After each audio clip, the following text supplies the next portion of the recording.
couple of questions. I want to go back to this so-called longest ballot issue. I think we can all agree that it's outrageous. I mean, if we're being frank with each other, this thing, if it had a purpose, I'm not sure anybody understands what it is anymore. So in my personal opinion, we need to find a way to stop it.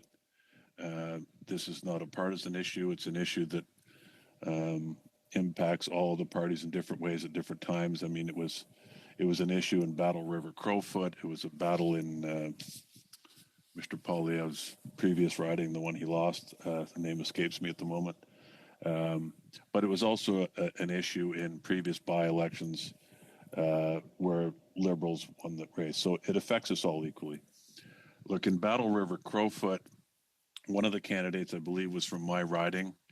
I don't know that she's ever been there. I'm not even sure she could find it on a map, frankly.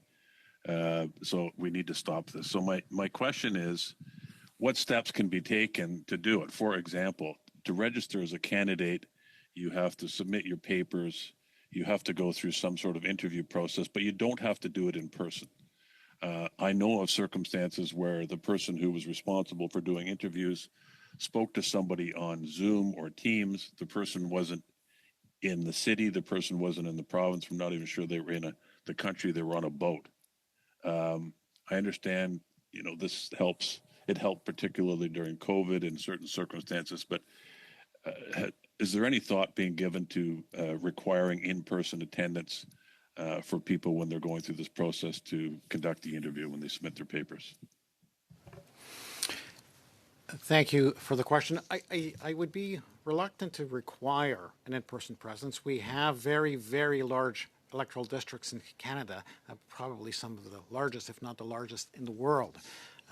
Nunavut, to take an example, is almost 2 million square miles and very limited communications across the riding. That creates a range of challenges, of course, for candidates and elected MPs.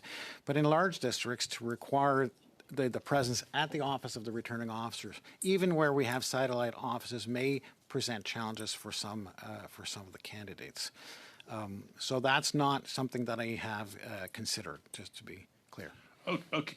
I understand that geography is a significant hurdle in Canada, but there has to be some way to curtail the abuse from that perspective. I don't know. Ask them to name 3 streets in the riding or name 2 restaurants. There's got to be something to prevent this absurd situation.